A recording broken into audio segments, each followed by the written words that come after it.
Good evening. Tonight, we dive into Reddit stories filled with mystery, unease, and quiet chills that linger after the lights go out.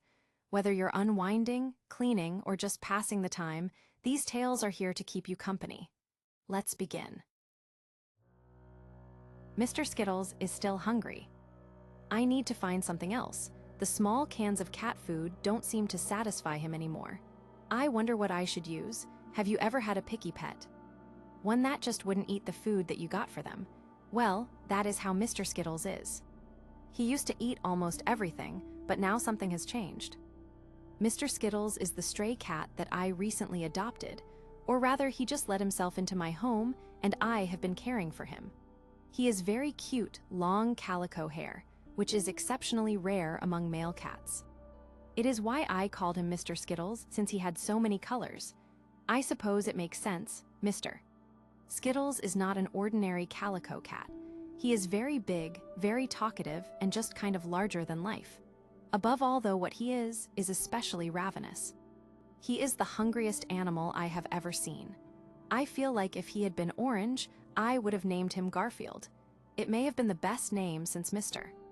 Skittles eats more than a large breed of dog would. Dry food, wet food, people food, garbage, just about anything he can get at he will eat. I was worried he would eat me out of house and home. My habit for feeding the strays was never too expensive, yet with Mr. Skittles and how much he could put away, it was getting crazy. At some point, he stopped eating his food. I thought this was very strange since he was always perpetually hungry, but he seemed to ignore my attempts at feeding him for a few days and just lounged around.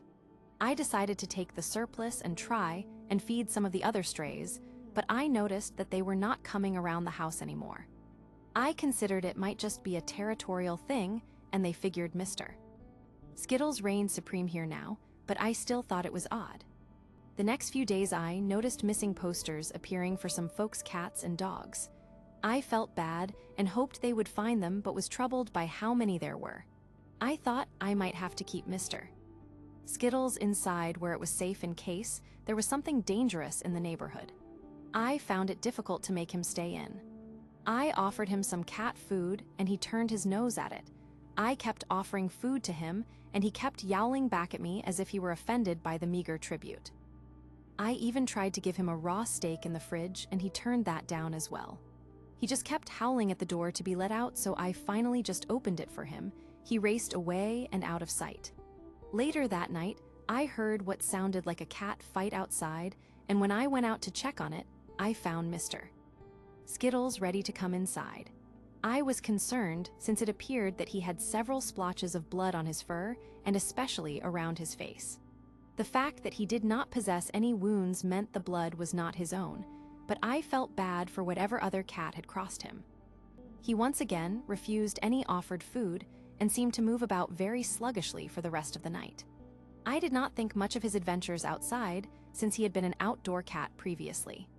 I did grow concerned when I looked near the back porch steps where many of the stray cats congregated, and I saw a tremendous volume of flies swarming near it. I figured something might have died under there, but when I went to check, I found several small bones and a disturbing amount of blood staining the area. I was even more scared to let him out again if something was hurting or killing the neighborhood cats, but he was insistent and I gave in again and let him go. I remembered that day since I had to work, and when I returned my neighbor Candace, an older retired woman was looking for her dog Brutus who had not come home all day. He had been out in her fenced backyard, but had vanished and she was distraught and had no idea how he could have gotten out. In the evening at dinner time, Mr. Skittles returned home. His sides were bulging, and he seemed to have gained 10 pounds based on how chunky he was all of a sudden. Again, he was spattered with red and I was worried he was getting into fights with outside animals. He refused any food for an entire day and half the day afterwards.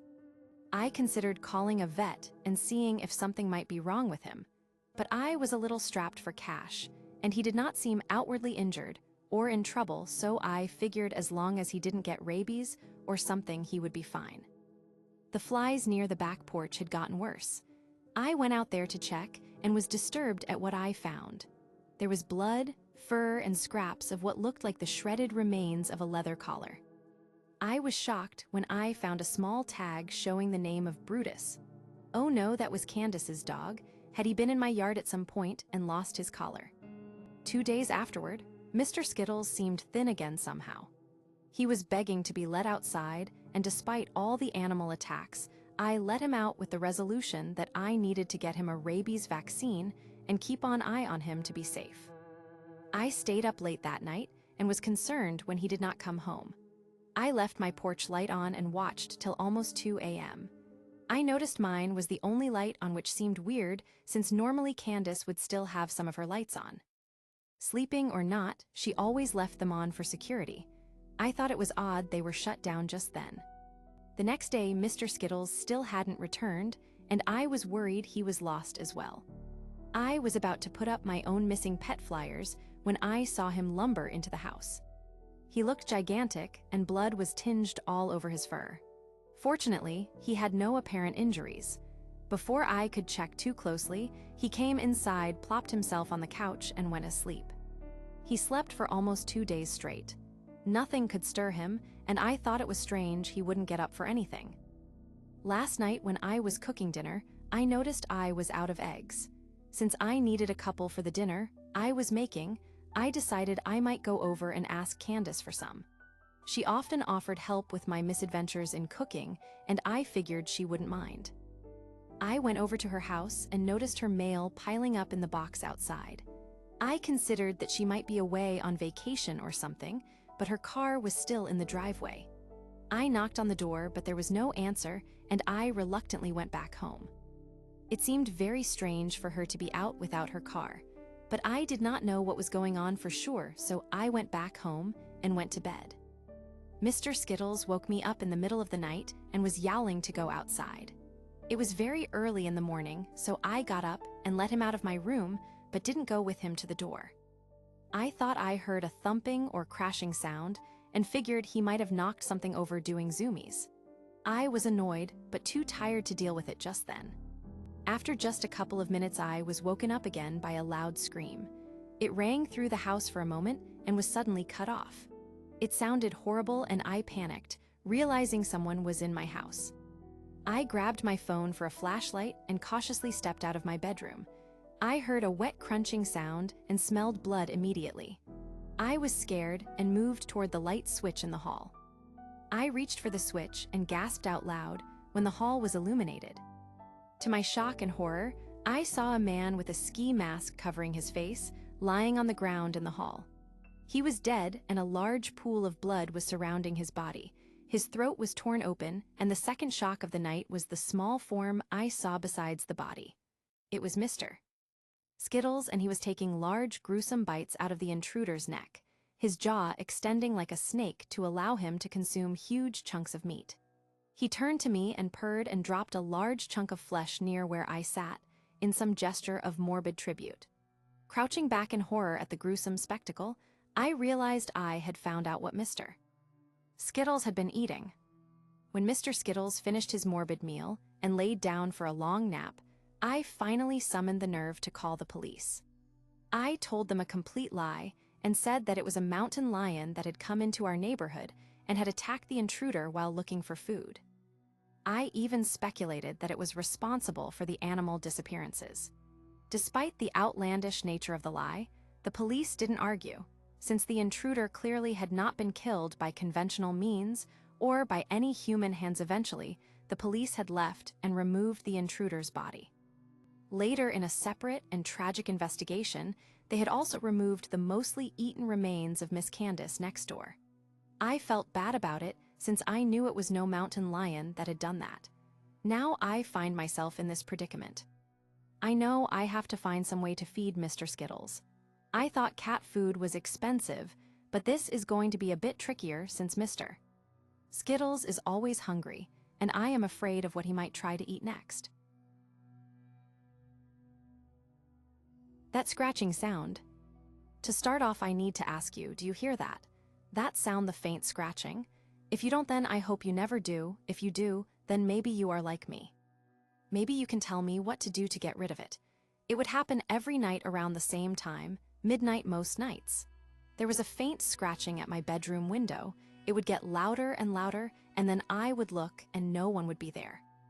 Then it started to occur more frequently, every few hours, and then every hour, and now it is happening every few minutes. I hear it wherever I go. When I leave my bedroom, it is right outside wherever I am. When there is no window, I can hear it on a door, a wall, anywhere. It is driving me crazy, and I just want it to stop. I thought it was that crazy lady I saw about a week ago. That was when it started, the scratching, the paranoia. But she is gone, if she was ever here at all. Maybe I am just losing my mind. Maybe the scratches, her, everything else that I have perceived is just a byproduct of my newfound sleep deprivation. All this because of that damnable scratching. I suppose I should tell you, just in case you notice something similar, and then you will know to stay away from whatever the hell this is. Here is what happened over the events of last week and what had led me to this point. I was out at my favorite bar last Saturday evening drinking alone, not really doing much of anything. I didn't have too many, if that's what you're thinking, since I am pretty cheap and mostly go to the bar to pretend to socialize and feel better about myself when I do drink. But in this case, I know I was not drunk. It was close to midnight, and I decided to pay my tab and head out. The bar was only a few blocks from my apartment, and I started on my way home. It was a decent enough night to walk, and I would normally leave my car at home and just walk here and back. As I was walking home, I heard a strange sound near an adjacent alley just a bit further down the street from the bar. It sounded like a scratching or scraping sound. It was slow and methodical, but deliberate. It sounded like the scratching was on some sort of glass surface, and I remember the sound was very unpleasant, like the nails were too long and digging into the glass and shrieking as they scratched. Not being one to ignore the odd mystery, I veered into the alley on my walk back, looking for the source of the disturbing scratching. What I saw was a disheveled-looking woman, possibly homeless by the looks of it. She was slowly scratching a window with both hands, dragging her fingernails into the glass and making a terrible shrieking noise as she dragged them along the surface. She appeared to be doing this in some sort of trance or daze, and I was not sure if she might be on something, because as I stepped closer, I saw that her fingernails were bleeding, but she did not seem to notice. Inside the house she was scratching on was a low sobbing of someone in distress, and it concerned me, so I stepped closer. When I got closer, I considered saying something, but I didn't know if this lady was dangerous, so I turned around and kept walking and resolved to maybe call the police instead, in case she was harassing someone in that house. As I turned and started walking, I tensed up at the sound of the scratching stopping. I knew it was a mistake, but I took a breath and turned around and nearly fell backwards when I saw the woman was directly behind me. She was standing barely an inch away from me, fingernails dripping blood onto the ground, and a surreal blank expression on her face that was somehow more disturbing than if she was more directly reacting to this disturbing encounter. I caught myself before I fell back and slowly walked back, not taking my eyes off of her. She just stared at me, not blinking, not moving, just the soft sound of the droplets of blood falling from her fingernails. I kept walking back, not wanting any part of whatever the hell that was. I walked backwards, and she did not follow. I kept walking until she was again out of sight around the corner. At this point, I finally turned around and began sprinting back home. When I finally got home, I went inside and double-locked my door just in case and resolved to sleep it off. That freaky encounter was still getting to me, but I was dead tired now. I managed to fall asleep right away, but then I heard it.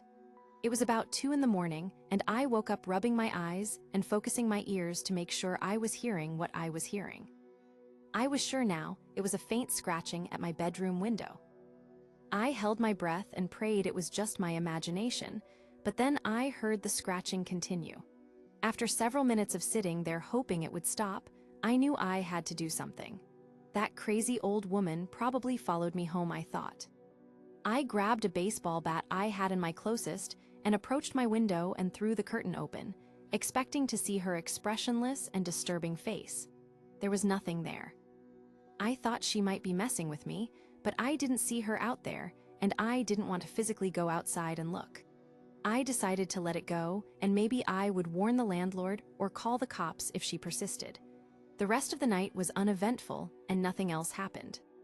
I hoped it was behind me, but then as I was sleeping the following night, at almost midnight, exactly I heard the scratching again.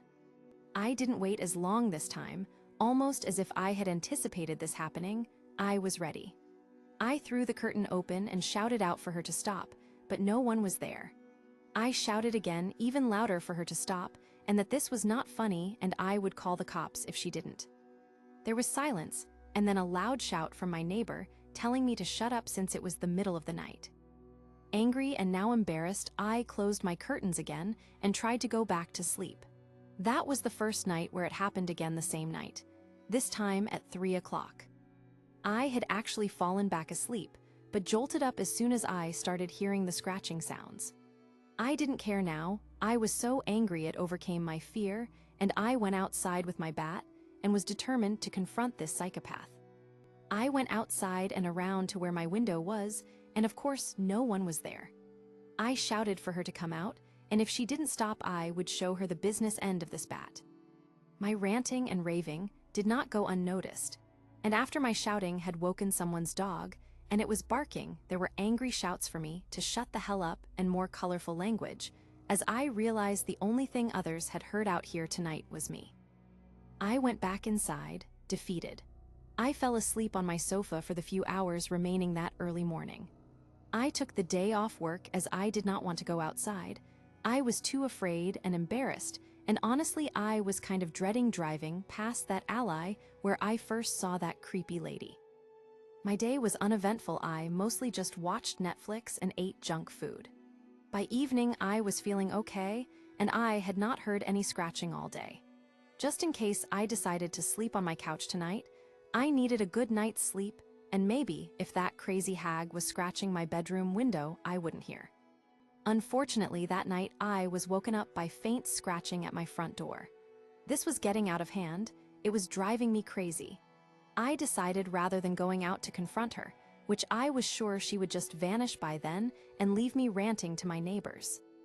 Rather, I would just skip right to it and call the police.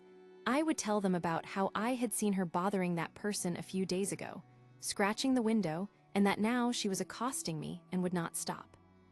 I waited for what felt like ages, and then just as the scratching stopped, there was a knock at my door.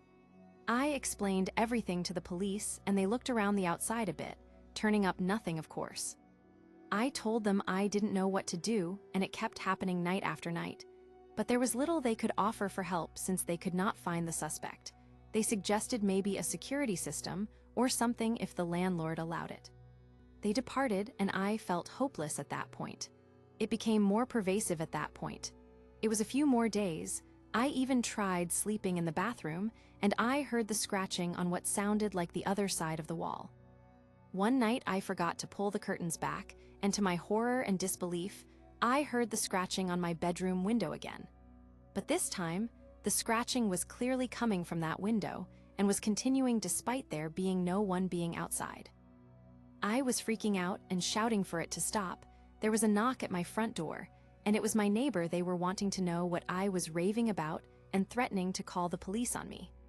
I told them about the scratching, and even as I spoke, I heard the scratching on the wall close to my door. My neighbor looked at me confused and said to lay off the psychedelics and that there was no scratching sound, that the night was quiet besides my own screaming. I snapped at that point and have been huddled in my room mumbling about the scratching as the frequency increased more and more. I have to stop it. I don't know what's going on. Last night, the maddening cacophony of scratching has been interrupted by a knock at my door. It is the police. They wanted to ask me some more questions about where I was and what exactly I was doing last Saturday night. I told them everything I knew, but they had an odd air of skepticism, and I asked what this was about. I was told that I was a potential witness or person of interest in a murder investigation. My jaw almost hit the floor. What murder? I thought. Apparently, a woman who lived in the house connected to the back of that alley close to the bar had been found dead after not being seen for several days. The cause of death was not revealed yet, but the questions they were plying me with seemed to focus on very specific details about what I saw, or as they put it, claimed to have seen. They asked me several times if anyone else had seen this strange old lady who was scratching the windows, and to my knowledge, no one had. They eventually left, but I felt even more scared and confused. On top of the strange scratching, which was basically ever present at night, I had to worry about being incriminated in a murder somehow. Then I thought about the other implications. Had that psycho gotten into that lady's house after all that scratching and killed her? I didn't know what the hell was going on. After the police had left and I calmed my mind down, I tried to sleep and ignore the scratching. I had actually fallen asleep for a while when I heard a banging on my door. It was my neighbor, and he was shouting at me to stay away from him and his family. I didn't understand what was going on. Then I was told that he had seen me outside his window at 4 in the morning. I had been scratching at his window with a blank look on my face. I professed my innocence and told him that it couldn't have been me, I was asleep. But to my dawning horror, I had looked down at my hands and my fingernails were bleeding while I, at just that moment, began to feel the terrible pain in all my fingers as I held them behind my back. I apologized to my justifiably angry neighbor, and he finally left after many more threats. I am at my wit's end. I don't know what's happening, but I am afraid of whatever it is. Who or what is that deranged old woman? What is the scratching coming from if not her? Who killed that woman? What was I doing when I was sleeping? My last hope is asking someone, anyone, if they might know what this is. Does anyone know? Or worse, can anyone else hear it? It's every moment now, always scratching to get in, scratching in my mind. Daytime, nighttime, windows, doors, walls, trees, cars. The scratching is on everything and nothing. Never a visible sign, but always that God-forsaken sound. I can scarcely hear anything else. The scratching, it's all I can hear now, drowning out everything else. I have plugged my ears, but I still hear it like it's in my own mind now. I feel my fingers pulsing with pain, but strangely jumping and moving, as if on their own volition to the rhythmic scratching, and I remember with fear what my neighbor told me about my own scratching outside in the night. How can I stop this? I am so tired now, I need to lay down. I will tie my arm to my bed so I can't get up and join the horrible chorus of scratching in my sleepwalking stupor. In case I do get out there at night, please don't come near me. I don't know what this is or if I am safe. Don't play with the red things. When I was a kid, I loved catching bugs. I'd catch them in jars, butterfly nets, and sometimes with my bare hands. I'd watch spiders spin webs between my fingers. I was never bothered by buzzing wasps or bees circling my lunch. I'd never been stung, and I never felt threatened. Maybe I was just a stupid kid, but I figured that live and let live was the only way to be. I was 8 years old when my family went on a trip, first to my aunt, then on to my grandmother. My aunt lived in this rural Minnesota town in the middle of nowhere. We were just staying for a couple of days before continuing east. When we got there, we'd been driving for 6 hours straight. I'd been car sick the entire time and hadn't been able to eat or drink a thing. It was the hottest week of the summer, leaving me dehydrated and exhausted. And of course, my parents were fighting about it.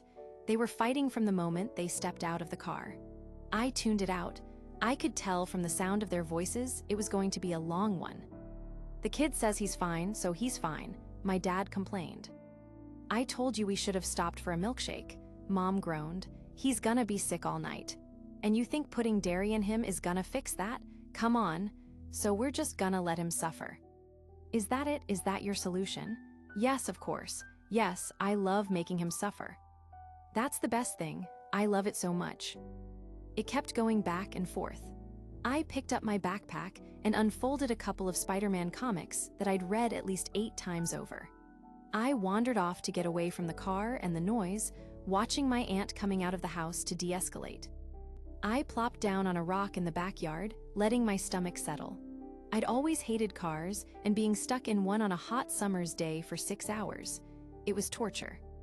As the sounds of nature washed over me, I started to feel like a person again. A breeze in the wind, a faint flutter of birds. They sang different songs out there. Diving back into the adventures of Miles Morales, I heard the familiar buzz of an insect. Looking up, I saw something I'd never seen before. Now, this was a long time ago, but I'll never forget it. It looked like a wasp, but had much more prominent antennae and a bigger abdomen. And the color. It wasn't yellow, it was a bright red. It had landed on one of my aunt's blue garden sunflowers, making the colors clash. I'd never seen an insect like it before. Looking back at my parents' car, I knew I had a jar or two hidden away there for just such an occasion. I was gonna catch it. Then again, I didn't want to risk losing sight of this thing. So I did what I'd always done when I saw something I wanted to catch. I used my hands. I approached inch by inch, cupping my hands. The thing just sat there, head turned sideways to look at me. It didn't move. Not even a twitch. I slowly closed my hands around it, plucking the top of the flower as I did. I stood up and walked back to the car, putting one careful foot in front of the other. Dad had gone inside to make a sandwich, while my mom and aunt stayed by the car, now having a sort of second-hand argument. "What kind of person refuses their child a bottle of water?" Mom scoffed. "What kind of person is that?" I tried to get her attention, but she was in full rant mode. My aunt, ever the diplomat, tried to calm her down. To no avail, of course. "Mom," I repeated, "can you get the jar from the trunk? It's a bottled water," she continued. "It barely costs. The price of the bottle is his time so valuable that it overpowers ours, that it consumes the time of those around him. Mom." Then a burn, ice pushing through my skin, digging into the vein of my arm. Like my own pulse was working against me to wound me. I dropped the flower, screeching like a wounded animal. All of a sudden the fight was over. Dad ran out. Mom scooped me up in her arms. They brushed my hair, kissed my forehead, and assured me how everything was going to be okay as I bawled my eyes out. And the red wasp thing. It was just gone. According to my aunt, all I'd had in my hand was that flower. I got a bad reaction to it. I was sweating, and it felt like my ears had this filter to them, as if the world was hidden behind a glass bubble. I could hear my parents arguing again. My dad wanted to take me to the hospital, while my mom argued that calling an ambulance would be faster. Meanwhile, my aunt was getting me some of her allergy medication. Basic antihistamines. I must have collapsed. I woke up to an unknown man shining a flashlight in my eyes, a paramedic. He asked me to follow the light with my eyes. I did, but the moment I tried to move my head, I got this ache in my neck. "Looks like a bad reaction," he said.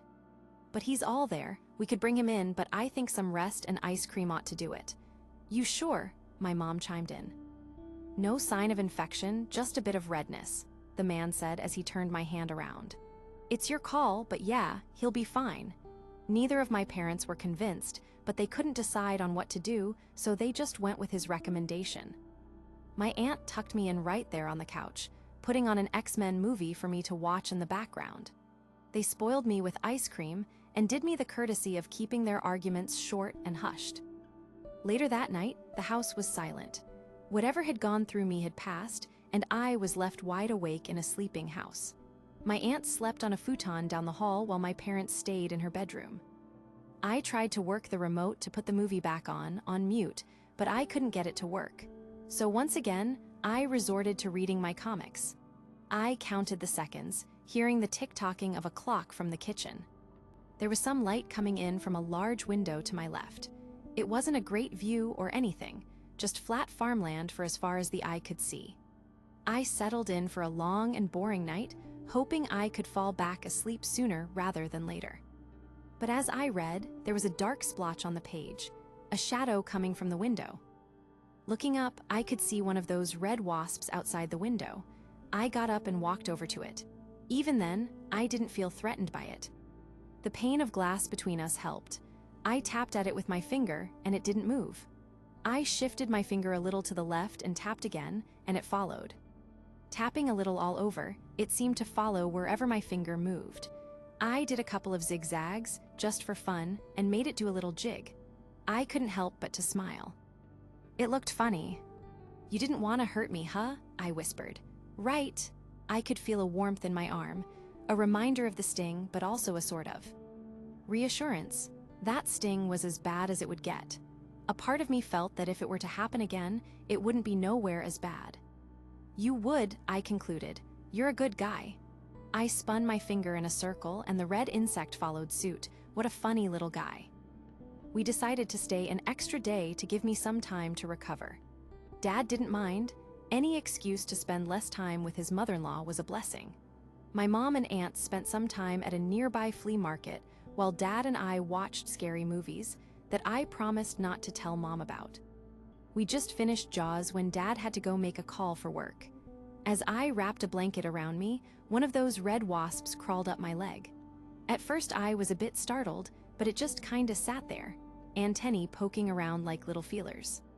"Sorry," I whispered. "Didn't see you there." It crawled across my leg and up my arm, ending up on my thumb, facing my index finger. It seemed to follow my finger as I wiggled it, like a cat staring down a toy. I played with it for a couple of minutes. As I did, I noticed a couple of shadows cast on the coffee table next to me. Looking up, I could see about a dozen more red insects on the window. Every single one of them moving with the twitch of my index finger. "You understand, don't you?" I whispered under my breath. "You get it." And while they couldn't speak, I knew I was right. As our time at my aunt's place came to an end, our trip resumed. My aunt was coming along, so I had to share the back seat. Dad was back behind the wheel, and my mom was the ever-loyal co-pilot, armed with an ever-present armada of suggestions. My aunt had brought this thick book of word search puzzles for us to play with. I was dreading it. I didn't want to get car sick again. I tried my best to prepare, but there was just no right way to do it. If I ate something, I would feel like a shaken soda bottle all day long. If I didn't, I'd feel like I had a knife rattling in my empty stomach. There was just no way to win. My mom always urged me to try some home remedy kind of thing, but it never worked. No yogurt, no chewing gum, no warm soup. Nothing worked. But that day, as we went on our way, I was fine. There was this warm, tranquil heat spreading throughout my body that it calmed me. No matter how much the car shook, or how powerful the glare of the sun stung my eyes, it's as if a shield had passed over me. I was fine. This was fine. I'd see the red wasps every now and then throughout the day. A couple of them on a fence at a rest stop. One of them resting by my foot in the car. A couple more crawling across the sunroof. I rarely had to look for long before I'd spot one or two, and they didn't seem to bother anyone. Maybe I was the only one who noticed them. I'd play a little with them, making them follow my finger around or fly in a circle. It's as if there was a sort of quiet understanding between us. And without the constant car sickness, I was in a better mood than usual. It seemed to spread to everyone in the car. Hell, even my parents stopped arguing, if only for a bit. I was leaning my head against the window, watching the sun slowly set. We weren't far away from our destination. We'd stopped for dinner at McDonald's earlier, so this was the home stretch. A single red wasp was stuck to the window, tapping its antennae to match the rhythm of my finger. I was trying to blink away a creeping tiredness, not really paying attention. As we slowed down for a four-way stop, something jolted me awake. A feeling asking me to take a closer look out the window. A car going down the left lane, about to pass a red light, crashing right into us. I called out to my dad, who stepped on the brakes.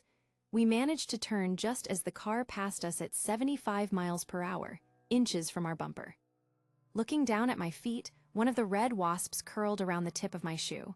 They had done this. They'd helped me. They really were my little friends. We arrived at my grandmother's place, but for the next few days, I was busy exploring my strange and sudden friendship with my newfound companions. They seemed to have followed me. I'd see them swarming outside the window where I slept, or around my dirty clothes or my shoes. Sometimes one would land on me and just hang out. I made a little game out of having one of them zigzag between my fingers, like a coin trick. It was magical. I felt like a superhero, and if I just slowed down for a bit, I could almost hear them. Not with words, but intention. They'd point out interesting things. They'd warn me of danger. Hell, if I wanted to, I could direct them to attack. I could, but I wouldn't. But in my heart of hearts, by God, I knew I could. It'd be so easy, and somehow, no one seemed to notice, almost as if they kept out of sight for everyone else. It all came to a point when I was out walking with my mom. She was a smoker, but my grandmother refused to allow smoking anywhere near her house, so Mom had to step away. She took this time to bring me along for a walk along the beach. It became a little ritual. As we passed by a patch of high grass, I got that feeling again. Not as a warning this time, but an invitation. Mom was busy with her cigarette, so I stepped away to look out over the grass. It didn't take me long to spot them, dozens of little red dots coming my way. Within seconds, they were swarming me. It was a bit startling, but harmless. They danced around me, crawling across me in patterned lines. A harmonious buzzing resonating with the warmth spreading from my arm. I went deeper into the grass, feeling more and more of them congregate around me. They wanted me to go further, away from Mom and all the others. We could go have fun. They'd take care of me, they promised. And I believed them. There was a scream somewhere off in the distance. Something covered my face. The gentle buzzing turned into a raging, chaotic noise storm. I was grabbed and dragged, and it sounded like my mom was getting stung. She was screaming for my dad. Her screams turned to wheezing coughs, and I didn't see a thing. I was lifted off the ground as I lost all control. More people screaming, fabric being waved around. I could feel the buzzing growing frustrated and panicked, trying to reach for me. Then a door slammed. I was in a bathroom. I could hear my grandmother desperately caring for my mom just outside as my aunt called the emergency services. I was stuck in the bathroom with my dad, who was brushing my arms and taking off my shirt. I didn't understand what was going on. He said something about getting ointment as he threw open the door and hurried into the kitchen. For a moment, it was just me. I looked in the mirror. At first, I didn't recognize myself. It didn't look like me. My skin had taken on a reddish tint. I had insect bites all over and swelling mounds all over my arms and neck. But looking down, it didn't hurt. I hadn't even noticed. It seemed that I was the only one who wasn't in a complete panic. They'd stung me. They'd been stinging me this whole time, and I hadn't felt a thing. Standing there, looking into the mirror, I could feel them. They wanted me to go back outside. They demanded it. They were so desperate for me to come back to them that they would do anything to make that happen. I started to realize just how bad things were about to get. They weren't going to stop. Never. My dad came back in with a blanket soaked in cold water, which he wrapped around me. He also had a kind of eucalyptus ointment that he smeared across my neck. My mom was groaning in the other room, clearly in pain. Before I had the chance to ask, my dad said, "She's gonna be okay, we gotta focus on you." I nodded. As I did, I could hear my aunt yelling. Before I realized what she was saying, my dad closed the bathroom door and tried to cover the cracks with towels. I could hear little buzzing taps against the door. I could feel how desperate they were, how angry they were. If I wasn't coming out, they'd hurt people, all these people, and then me. There was no way to explain or rationalize it. I tried to find words, but they were drowned out in panicked yelling. I tried to focus, but it felt like my head was crackling with impressions. I hadn't even noticed how my dad had poured me a bath. I got in without questioning it. I was sure he had his reasons. Looking back at it, I think it was a way for him to make sure I was safe from the wasps. But in that moment, I didn't know what to think. Besides, thinking had started to hurt. "Stay here," he gasped. "I'm gonna help your mom." And with that, he was out the door. I was safe for now. I leaned back, letting my ears dip below the surface of the water. Even then, I could hear my pulse and the buzzing of wings. As I closed my eyes and focused, that feeling in my bones became clearer. Finally, there were words: "Come out, come to us, leave, run, be free." As clear as day, I'd feel thumps of pain across my body as I imagined myself as one of the wasps, slamming into the door. I'd feel their rage as they attacked. I'd feel my limbs being torn as they were swatted away. I'd twist and turn in my bath as I imagined myself being crushed, biting, stinging, raging against whatever I could to attack, to kill, to reach. Years later, my father would describe to me what he'd seen. From his point of view, he'd seen me having a seizure in the bath, trying to stab at him with an invisible knife, all the while repeating, "Out, out, out." What happened next is unclear to me. A lot of it was told to me afterwards by my parents, but in the moment, I was out of it. The ambulance couldn't get to us, so they had to drive me to the hospital. Dad rolled me up in a bathrobe, hurried out to the car, and got me in the back seat. My mom had been stung about a dozen times, but it wasn't life-threatening. Still, she needed to get checked out as well. That ride to the hospital could have gone either way. All I remember is blinking in and out of consciousness. The strangest little details, like the feel of the car seat texture rubbing against my legs. The smell of cigarettes on my mom's breath.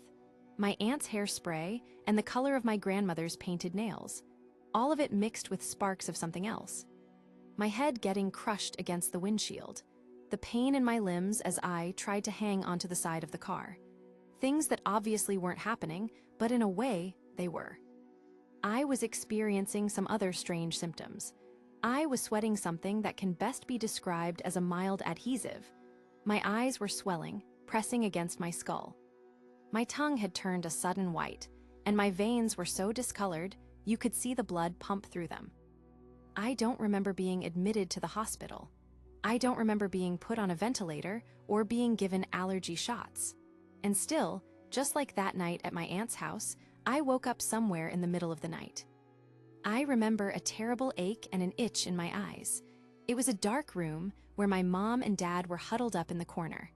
They were out cold, probably exhausted from the whole ordeal. But there was someone else in the room too, not my aunt or grandmother. The large thing, the other, it was standing by the door. The warmth I'd felt was almost gone, but what little I had left in me had a direct connection to it. A thread connecting it to me. It looked like a person in a sort of coat, but I knew it was. It was pretending. This was not human. In the brief glimpses of understanding that we shared, I saw fields of maggots raising an entire countryside. Laying waste to corn, cotton, rye, wheat, everything and anything. Creatures growing in meat, like seeds in the soil. Lines of hundreds of people, baking in the sun, ready to burst with ravenous life. Screams in the night, stopping suddenly as a sickeningly sweet smell filled my senses. The thing came closer. It was asking me to accept. It was a threat, a promise, and an expression of adoration all at once. We could be friends, best friends. It had been like me. Before I even knew what to think, it was all silent. What little warmth I'd had left in me was gone.